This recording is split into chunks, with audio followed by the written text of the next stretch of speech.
বিশ্ব পরিবেশ দিবস। এই বছরের বিশ্ব পরিবেশ দিবসের ভাবনা হলো শুধু একটাই পৃথিবী। রাজ্যের সরকারি এবং বেসরকারি উদ্যোগে বিশ্ব পরিবেশ দিবস উপলক্ষে নানা অনুষ্ঠানের আয়োজন করা হয়। রাজ্য দূষণ নিয়ন্ত্রণ পর্ষদের উদ্যোগে হয় শিশুদের মধ্যে বসে আঁকো প্রতিযোগিতা। 3টি বিভাগে 200 ছাত্রছাত্রী অংশ নেয়। সবাই জানেন যে 5 জুন বিশ্ব পরিবেশ দিবস। আজকে আমরা এই বিশ্ব পরিবেশ দিবস উদযাপন উপলক্ষে আমরা আমাদের ইউনিয়ন ভবনের ছোটদের নিয়ে বসে আঁকো প্রতিযোগিতার আয়োজন করেছি। 3টি বিভাগে গ্রুপ এ, গ্রুপ বি এবং গ্রুপ সি।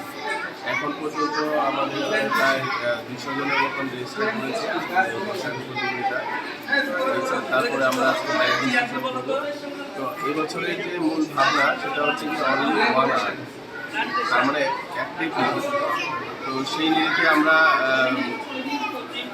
বিভিন্ন স্বেচ্ছাসেবী সংস্থাদেরকেও আমরা অনুরোধ করেছি যাতে ওনারা ওনাদের নিজ নিজ এলাকায় বিশ্ব পরিবেশ দিবস উদযাপন করেন এবং মানুষের সচেতনতা বৃদ্ধির জন্য অনুষ্ঠান করেন। এছাড়াও আমরা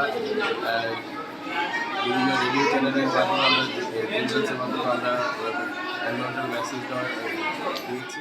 ঊনকোটি জেলা সদর কৈলাসহরে নানা অনুষ্ঠানের মধ্য দিয়ে বিশ্ব পরিবেশ দিবস পালিত হয়।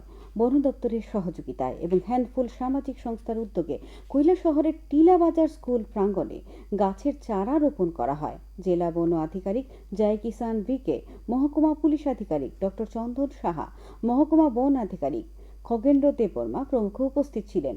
বক্তারা পরিবেশের ভারসাম্য রক্ষায় বৃক্ষরোপণের উপর গুরুত্ব দেন। আমি যদি ভুল না করি সেটা এবার সুইডেন হোস্ট করছে এবং থিমটা হচ্ছে গিয়ে অনলি ওয়ান আর্থ, মানে একটা পৃথিবী। তো একটা পৃথিবী সেটা বলার উদ্দেশ্য হচ্ছে এটাই যে আমাদের যাতে দূষণমুক্ত এমন একটা পৃথিবী গঠন করা যাতে কোনো পরিবেশ দূষণ থাকবে না, শুধু আমাদের পরিবেশ রক্ষণাবেক্ষণ হবে এবং আমাদের যে প্রাণ রয়েছে, আমাদের যে জীবকুল রয়েছে সেটাকে অস্তিত্ব রক্ষা করা, সেটা হচ্ছে গিয়ে মূল উদ্দেশ্য। বিশ্ব পরিবেশ দিবস উপলক্ষে প্রত্যয় সামাজিক সংস্থার উদ্যোগে আজ এক বাইসাইকেল র্যালি অনুষ্ঠিত হয়।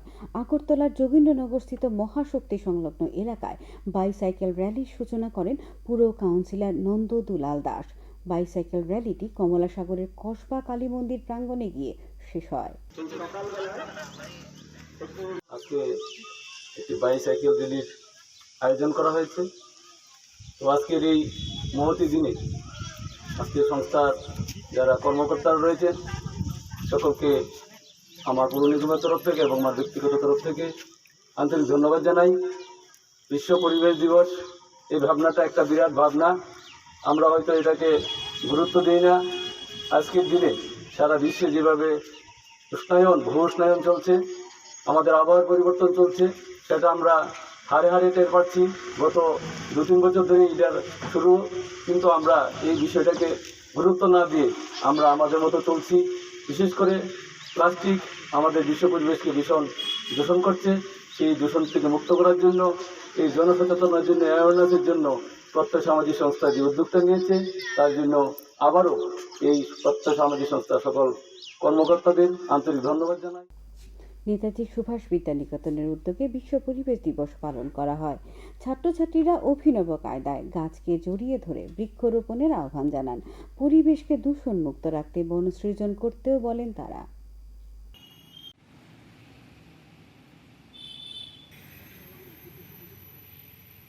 এই জন্য আমাদের পরিবেশের ভারসাম্য রক্ষা করতে গেলে আমাদের উদ্ভিদটাকে আমাদের পরম বন্ধু হিসেবে ভাবা উচিত। এই জন্য আমি ছাত্রদের এখানে নিয়ে এসেছি, মূলত গাছটাকে কীভাবে রক্ষা করেছে, গাছ আমাদের কীভাবে বাঁচায়, গাছ আমাদের প্রাণ। এই যে মেসেজটা আজকে আমাদের সবার ছাত্র সমাজের মধ্যে এবং সমস্ত জনসাধারণের মধ্যে এই মেসেজটা ছড়িয়ে দেওয়া যে গাছকে আমাদের রক্ষা করতে হবে। আচ্ছা, বিশ্ব পরিবেশ দিবস আজকে আমরা নেতাজি স্কুলের কয়েকজন ছাত্র মিলে দেশবাসীকে একটা মেসেজ দিয়ে দিয়েছি যে গাছকে কেটে ফেলে না, গাছকে বাঁচাও, আর একটা গাছ কেটে আরও 60টা গাছ লাগিয়ে দেশবাসীকে বোঝাও গাছ কেটে ফেলে দেওয়া দরকার নেই, গাছকে বাঁচিয়ে তোলা দরকার। আমরা চাই যে সমগ্র বিশ্বে যেন গাছ রোপণ করা হয় এবং একটি গাছ কাটার সাথে সাথে আরও 60টা গাছ যেন লাগানো হয় এবং গাছ কাটা অন্তত দরকার। এডিসি এলাকার সাধারণ মানুষের কাছে স্বাস্থ্য পরিষেবা পৌঁছে দিতে সূচনা হয়েছে স্বাস্থ্য বাহন মোবাইল মেডিকেল ইউনিটের। অসুস্থ রোগীদের দরজায় পৌঁছে যাবে স্বাস্থ্য পরিষেবা। প্রথম ধাপে একটি ভ্যান দিয়ে শুরু হলেও আগামী কিছুদিনের মধ্যে প্রতিটি জেলাতেই একটি করে এই মোবাইল ভ্যান পরিষেবা দেবে। সহযোগিতায় রয়েছে অ্যাপোলো হসপিটাল এন্টারপ্রাইজ লিমিটেড। আজ এডিসির সদর দপ্তর খুমলুঙে নুয়াই অডিটোরিয়ামের সূচনা করেন এডিসি প্রশাসনিক সংস্কার কমিটির চেয়ারম্যান প্রদ্যুৎ কিশোর দেববর্মন। স্বাস্থ্য নির্বাহী সদস্য কমল কলইয়ের পৌরোহিত্যে অন্যদের মধ্যে ছিলেন মুখ্য নির্বাহী সদস্য পূর্ণচন্দ্র জমাতিয়া, ডাক্তার প্রেম আনন্দ প্রমুখ। मेडिकल यूनिट बाहर में है, आप लोग आके देखिए। इसमें डॉक्टर रहेगा, इसमें मशीन रहेगा, इसमें ईसीजी मशीन रहेगा, इसमें टेलीमेडिसिन रहेगा, इसमें अगर आपको कोई भी टेस्ट कराना वो रहेगा। और ये मोबाइल मेडिकल यूनिट आपके पास आएगा, आपको हॉस्पिटल नहीं आना पड़ेगा, ये आपके पास आएगा। हर समय कंस्ट्रक्शन करने से ज्यादा अच्छा है कि आपके पास सुविधा पहुंचे। आने वाले थोड़े दिन में यहां में हमारे सीएम है, सीईओ है, यहां में हम लोग एक वर्ल्ड क्लास स्मार्ट हॉस्पिटल भी बनाएंगे। और ये वर्ल्ड क्लास स्मार्ट हॉस्पिटल आप सबके लिए, पूरा त्रिपुरा के लिए, मैं चाहता हूं कि पहले हमारा ड्यूटी है कि आपको अच्छे, आपका पैसा भी बचे और आपको वर्ल्ड क्लास ट्रीटमेंट भी मिले। इसके लिए खुमुलुंग में सामने भी एक स्मार्ट हॉस्पिटल खैरिंगबार तो है और एक हॉस्पिटल बनने वाला है। तो आज हमने एक ये मिशन अपना यहाँ कंप्लीट किया है, जो हम आप लोगों को आज गिफ्ट कर रहे हैं, और हम चाहेंगे कि आप उसका पूरा फ़ायदा उठाइए। लेकिन हम अब इसके आगे, जैसे प्रेमानंद साहब ने आपको बताया, हम इस रीजन का सबसे आधुनिक ब्लड बैंक भी शुरू करने जा रहे हैं। कुछ ही हफ्तों में आप इस ब्लड बैंक को अपने इस सेंटर में यहाँ देखेंगे। इस ब्लड बैंक के ज़रिए एक, आप लोगों को अगर कभी भी ब्लड की ज़रूरत पड़ेगी, कभी किसी सर्जरी के बाद ब्लड की ज़रूरत पड़ेगी, किसी माँ को जिसने अभी बच्चे को अपना जन्म दिया है उसके बाद ब्लड की ज़रूरत पड़ेगी, वो सब यहीं होगा। इस सर्विस के ज़रिए हम HIV की टेस्टिंग भी करेंगे, और बहुत सारे ऐसे जो वायरस होते हैं जो खून में पाए जाते हैं उसकी टेस्टिंग करेंगे, जिससे कि जब ये खून किसी को चढ़े तो वो नुकसान की जगह फ़ायदा करे। ये ऐसी सर्विस आपके यहाँ अभी यहाँ मुहैया नहीं है, और जब ये आ जाएगी इससे बहुत सारे लोगों को अपना हेल्थ स्टेटस भी पता चल जाएगा कि जब उसका ब्लड टेस्ट हुआ तो उसमें से क्या निकला।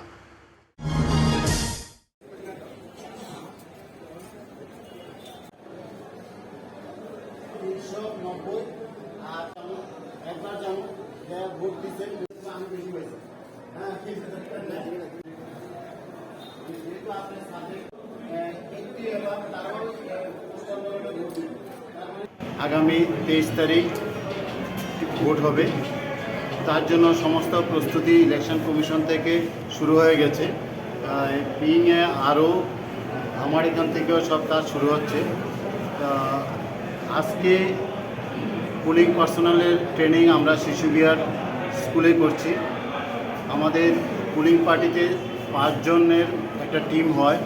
Presiding officer first polling, second polling, third polling এবং fourth polling means group D থাকেন একজন।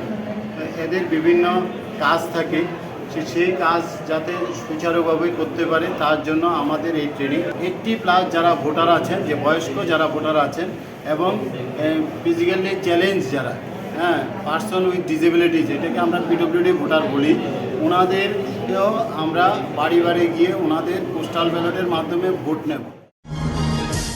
ঊনকোটি জেলা সদর কৈলাসহরে আজ প্রাকৃতিক বিপর্যয় মোকাবেলায় সচেতনতামূলক কর্মসূচি অনুষ্ঠিত হয়। কৈলাসহরের গৌরনগর পঞ্চায়েত সমিতির হলে আয়োজিত কর্মসূচিতে জাতীয় বিপর্যয় মোকাবেলা বাহিনীর 1ম ব্যাটালিয়নের ইন্সপেক্টর রাজেশ কুমার মিনা বক্তব্য রাখেন। এছাড়া অগ্নি ও জরুরি পরিষেবা বিভাগের ভারপ্রাপ্ত কার্যকারক ধ্রুব সিনহা উপস্থিত ছিলেন।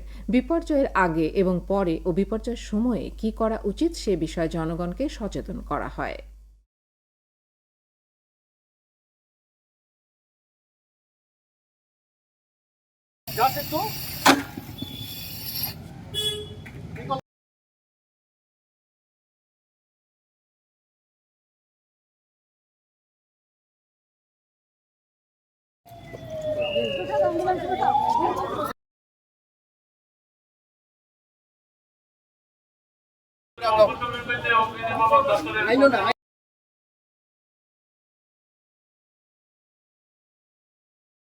ফায়ার ইনসিডেন্টস হলে কিভাবে আমরা অগ্নি নির্বাপক করতে পারি এবং মানুষকে অগ্নিকাণ্ডতে আবদ্ধ মানুষকে কীভাবে উদ্ধার করতে পারি সেই নিয়ে একটা মকড্রিল বা মহড়ার অনুষ্ঠানের আয়োজন করেছি ফায়ার সার্ভিস এবং ইমার্জেন্সি ডিপার্টমেন্টের সক্রিয় সহযোগিতায়।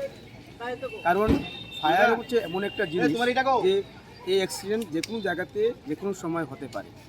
যারা প্রতিনিয়ত কোনো কর্মসংস্থানে কাজ করছেন তারাও যদি সাধারণভাবে ওটা আয়ত্তে আনার প্রকারবিধি না জানে তাহলে আগুন ব্যাপক আকার ধারণ করতে পারে এবং মহা সমস্যার সৃষ্টি হতে পারে। মানুষের ক্ষয়ক্ষতি হবে, সম্পত্তির ক্ষয়ক্ষতি হবে, সব থেকে বেশি হচ্ছে মানুষের ক্ষয়ক্ষতি। সেই কারণে একটা মহড়া অনুষ্ঠানের আয়োজন করা হয়েছে। ফায়ার ইনসিডেন্স হলে কীভাবে তাৎক্ষণিকভাবে ফায়ারকে আমরা আয়ত্তে আনতে পারি বিভিন্ন এক্সটিংগুইশারের মাধ্যমে। অগ্নি নির্বাপক দপ্তর থেকে অফিসারগণ ব্যাপকভাবে বলেছেন যে কোন ধরনের ফায়ারে কী ধরনের এক্সটিংগুইশার ব্যবহার করে আগুনকে আয়ত্তে আনা যায়। এতে এখানে যারা কাজ করছেন কর্মীরা তারা অগ্নি নির্বাপক ব্যাপারে জ্ঞান সঞ্চয় করবেন এবং ওরা প্র্যাকটিক্যালি ওরা কাজ করতে সুবিধা হবে ওদের। সুতরাং তাতে মানুষের, দেশের, রাজ্যের সবারই উপকারে আসবে জিনিসটা। সেক্ষেত্রে এবং হাসপাতাল হচ্ছে এমন একটা জায়গা যেখানে চারিদিকে শুধু ইলেকট্রিকের কানেকশন দেওয়া আছে। ইলেকট্রিক ইনজুরি যে কোনো সময় হতে পারে, ফায়ার অ্যাক্সিডেন্ট হতে পারে ইলেকট্রিক থেকে। সেই কারণে কীভাবে সেটাকে আয়ত্তে আনা যায় সেই নিয়ে মহড়া দেওয়া হয়েছে। আর মহড়া তাও দেখানো হয়েছে যে যদি কোনো ইনসিডেন্ট হয়, কেউ যদি ইনজুর্ড হয়, তাকে কীভাবে ওখান থেকে ইভাকুয়েট করতে হবে এবং তাৎক্ষণিকভাবে কীভাবে স্বাস্থ্যকেন্দ্রে পৌঁছে দেওয়া হবে। সুতরাং এটা একটা আমার হিসেবে একটা বিশাল অনুষ্ঠান। সেই অনুষ্ঠানের মাধ্যমে সমস্ত জনগণের একটা উপকারে আসবে আজকের এই মহড়া অনুষ্ঠান। 18 অনূর্ধ্বদের কোভিড অতিমারির হাত থেকে রক্ষায় এখন দেশজুড়ে চলছে স্কুল পড়ুয়াদের কোভিড টিকাকরণ। ত্রিপুরাতেও এই কর্মসূচি সাফল্যের সঙ্গে কার্যকর করা হচ্ছে। আগরতলা ওএনজিসি কেন্দ্রীয় বিদ্যালয়ে গত বুধবারও ছাত্রছাত্রীদের কোভিড টিকাকরণ করা হয়। ত্রিপুরা সরকারের স্বাস্থ্য দপ্তরের দুটি টিম স্কুলের ছাত্রছাত্রীদের টিকাকরণ করেন। 12 বছরের ঊর্ধ্ব ছাত্রছাত্রীরা সুশৃঙ্খলভাবে লাইনে দাঁড়িয়ে একে একে টিকা গ্রহণ করে। এর মধ্যে অনেকে নিয়েছে প্রথম ডোজ, আবার অনেকে দ্বিতীয় ডোজও নিয়েছে। সঙ্গে ছিলেন অভিভাবকরাও। বিদ্যালয়ের প্রিন্সিপাল সঞ্জয় কুমার জয়সওয়াল জানিয়েছেন, স্কুলের 12 ঊর্ধ্ব 100% ছাত্রছাত্রী কোভিড টিকাকরণের আওতায় চলে এসেছে।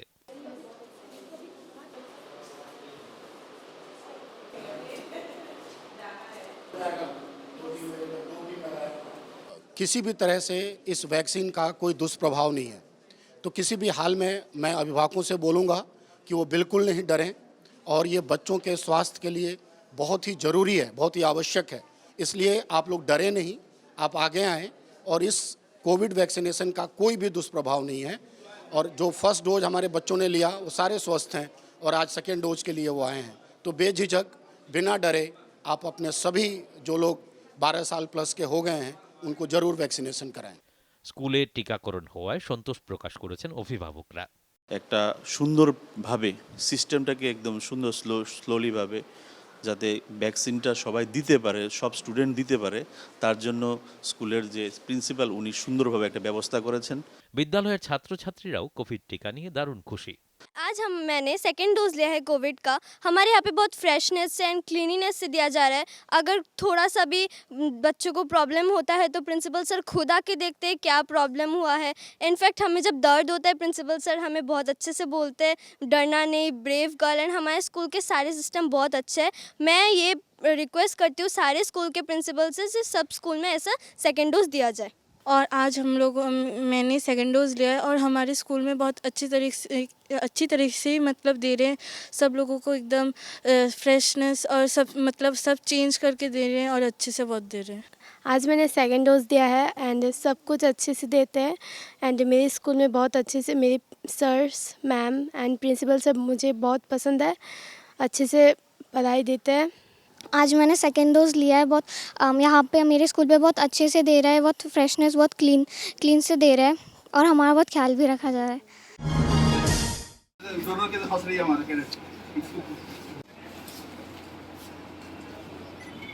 हमारा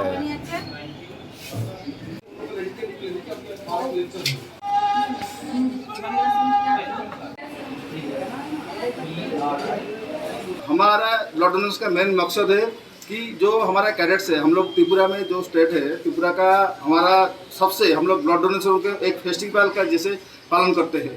और अभी हमारा जितना भी हमारा जो कैडेट है, ये उन लोग के लिए एक खुद का वॉलंटरली ब्लड डोनेट कर रहे हैं और सोसाइटी के लिए कंट्रीब्यूट कर रहे हैं।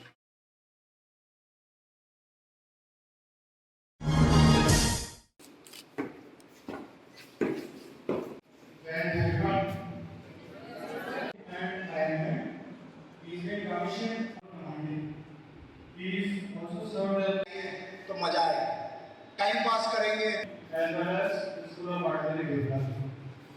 ओलंपिक्स में जाएंगे। नहीं, ओलंपिक्स का हमें तकरीबन 17 एकड़ का लैंड मोहनपुर इलाके में मिलने का प्लान है। तो जब ये एनसीसी एकेडमी बन जाएगी तो it will give a flip to the NCC activities in Tripura.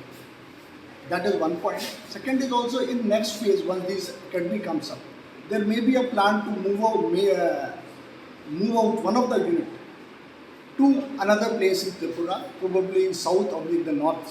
That will be decided later. तो ये भी हमारे प्लान से कुछ एक त्रिपुरा में एनसीसी की एक्टिविटीज़ को फर्दर फ्लिप देंगे।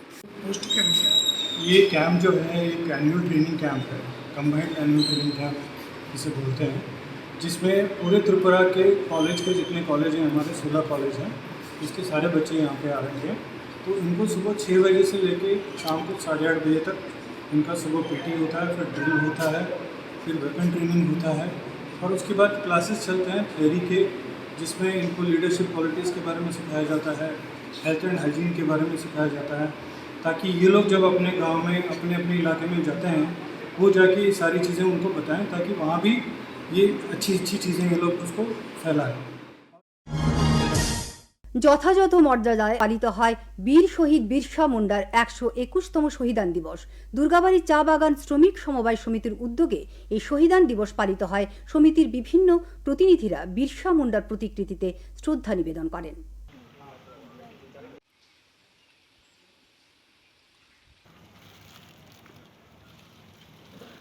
আজকে বিরসা মুন্ডার বীর স্বাধীনতা সংগ্রামী ওনার 121তম জন্ম মৃত্যুবার্ষিকী উপলক্ষে আমরা দুর্গাবাড়ি কোঅপারেটিভের প্রাঙ্গণ থেকে আমরা ওনাকে শ্রদ্ধা জানাই। ওনার মৃত্যুবার্ষিকী উপলক্ষে পুষ্পপার্বণ দিয়ে ওনাকে শ্রদ্ধা জানাই, এবং ওনার যে পরিচিতি এই প্রজন্মের প্রত্যেকটা ছেলে মেয়েকে আমরা মেসেজটা দিতে চাই যে উনি কে ছিলেন বা উনি কী করেছেন দেশের জন্য। কারণ আমরা ভুলে গেছি ওনাকে, সেই কারণে আমরা প্রতি বছর সেই দিনে আমরা ওনার মৃত্যুবার্ষিকী পালন করি এবং জন্মদিন আসলে জন্মদিনও পালন করি। আগরতলা ঢাকা ভায়া কলকাতা বাস সার্ভিস পুনরায় শুরু হয়েছে। আগরতলার ইন্টিগ্রেটেড চেকপোস্টে আয়োজিত এক অনুষ্ঠানে বাস সার্ভিসের সূচনা করেন পরিবহন মন্ত্রী প্রণজিৎ সিংহ রায়। তিনি জানান, প্রথম দিন 28 জন যাত্রী আগরতলা থেকে রয়্যাল মৈত্রী বাসে রওনা হয়েছে। তাদের মধ্যে 22 জন ভারতীয় এবং 6 জন বাংলাদেশি নাগরিক বলে তিনি জানান। যাত্রীদের যাতায়াতের ক্ষেত্রে যাতে কোনো অসুবিধা না হয় সেই দিকে বিশেষ নজর দেওয়ার জন্য পরিষেবার সাথে যুক্তদের পরামর্শ দিয়েছেন তিনি।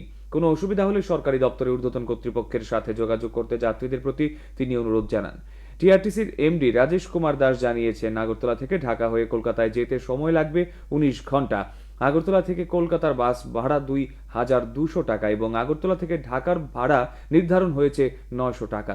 অনুষ্ঠানে মেয়র দীপক মজুমদার, বাংলাদেশ সহকারী হাই কমিশনার আরিফ মোহাম্মদ সহ অন্যান্যরা উপস্থিত ছিলেন। অনেক ধন্যবাদ। বরাবরই বাংলাদেশ আর ভারতের এই ত্রিপুরা এক অভিন্ন হৃদয়, যেখানে মানুষের ভাষা, চলাচলা, কথা বলা, পোশাক পরিচ্ছদ থেকে শুরু করে কৃষ্টি, সংস্কৃতি, প্রায় সবকিছু আমাদের একে অপরের সঙ্গে মেলে। শুধু এই মৈত্রী বাসের মাধ্যমে শুধু সম্পর্ক তৈরি হচ্ছে তা নয়, এই ভারতবর্ষের ত্রিপুরার সঙ্গে বাংলাদেশে, শুধু ত্রিপুরা কেন বলবো, সেটা অন্যান্য ভারতবর্ষের সঙ্গে যে একটা অমোঘ যুক্ত হচ্ছে, এবং সেটার এই দীর্ঘ ফল, এই যে প্রসার হবে, লাভবান উপদেশ আমরা হতে যাচ্ছি। তো এটা দীর্ঘদিন ধরে আমরা চেষ্টা চালিয়ে যাচ্ছিলাম এই প্রোগ্রামটা যাতে হয়, বাসটা যাতে পুনঃ চালু হয় এবং এতে আমাদের রাজ্যবাসী এবং বাংলাদেশের মানুষও সবাই উপকৃত হবে। আমাদের যে ভলভো বাস আছে ফুললি এসি, আগে এসি ছিল, নন এসি ছিল, এবার ফুললি এসি আছে 40 সিটার। আজকে প্রথম দিন প্রায় 30 জনের মতো যাত্রী বাংলাদেশে যাচ্ছে এবং প্রত্যেক দিন এই পরিষেবা চালু থাকবে। সকাল 10টায় টিআরটিসি বাস টার্মিনাস থেকে চালু হবে। ঊনকোটি জেলা সদর কৈলাস শহরের নাক কান গলা বিভাগে অস্ত্রোপচার শিবির শুরু হয়েছে। প্রথম দিনে 2 জন রোগীর সফলভাবে জটিল অপারেশন হয়। আজকের অপারেশনে হাসপাতালের ইএনটি বিভাগের বিশেষজ্ঞ চিকিৎসক অরূপ চক্রবর্তী, ডাক্তার সৌমেন্দ্র দেববর্মা উপস্থিত ছিলেন। এখন থেকে প্রতি শুক্রবার জটিল অপারেশন হবে বলে জানিয়েছেন চিকিৎসকরা। আর জটিল অপারেশনের পর 2 জন রোগী সুস্থ আছেন বলে তারা। আজকে আমরা এই রুটিন ইএনটি মেজর অপারেশনগুলো শুরু করলাম। আজকে প্রথম অপারেশনটি হলো যে সেপ্টোপ্লাস্টি, এন্ডোস্কোপিক গাইডেন্সে বাইরে কোনো কাটাছিড়া না করে এই অপারেশনটা করলাম আন্ডার জেনারেল অ্যানেস্থেসিয়া। তো তারপর অপারেশন হচ্ছে টিম্প্যানোপ্লাস্টি, ওটাও কানের পর্দা ছিদ্র ছিল, একটা পেশেন্টের 7-8 বছর যাবৎ কষ্ট পাচ্ছিলেন, তো ওনাকেও আমরা পর্দাটা রিপেয়ার করে দিচ্ছি। ওটাও এন্ডোস্কোপিক গাইডেন্সে এবং জেনারেল অ্যানেস্থেসিয়ার মাধ্যমে। এইসব অপারেশনগুলো আসলে এই প্রথম আমাদের এই ঊনকোটি ডিস্ট্রিক্ট হসপিটালে হচ্ছে। আমরা এই অপারেশনগুলো আজ থেকে শুরু করলাম। এই অপারেশনগুলোর জন্য বিগত দিনে মানুষকে হয় আগরতলা না হলে আমাদের পার্শ্ববর্তী রাজ্য শিলচরে যেতে হতো, কিন্তু এখন আর সেই সুযোগ সুবিধা আমাদের এখানেই শুরু হলো। এবং প্রতি শুক্রবার আমরা একটা স্যারকে, এমএস স্যার আমাদেরকে একটা ইএনটি ওটি একটা সেপারেট ডে দিয়েছেন। প্রতি শুক্রবার আমরা ইএনটি মেজর অপারেশনগুলো করবো। আর মাইনর অপারেশন তো আজকেও আছে, 2-3টা মাইনর অপারেশন আছে, এগুলি তো করবোই রোজ, কিন্তু মেজর অপারেশনের জন্য শুক্রবারটা ডেট নির্ধারণ থাকলো। আমার ভোট আমার ভবিষ্যৎ, এই আহ্বান জানিয়ে রাজধানীর মহিলা কলেজের মাতঙ্গিনী প্রীতিলতা অডিটোরিয়ামে এবং এমবিবি কলেজের সায়েন্স বিল্ডিং এর মিলনায়তনে অনুষ্ঠিত হয় নবীন প্রজন্মের ভোটারদের সচেতনতামূলক আলোচনা চক্র কুইজ প্রতিযোগিতা। উদ্যোক্তা পশ্চিম জেলা প্রশাসন ও রাজ্য নির্বাচন দপ্তর। এই উদ্বোধন করেন ভারতের নির্বাচন কমিশন নিযুক্ত পশ্চিম জেলার সাধারণ পর্যবেক্ষক ডক্টর পার্থসারথী মিশ্র। তিনি বলেন, সুষ্ঠু, অবাধ ও শান্তিপূর্ণ নির্বাচনের জন্য কমিশন পর্যাপ্ত ব্যবস্থা গ্রহণ করবে।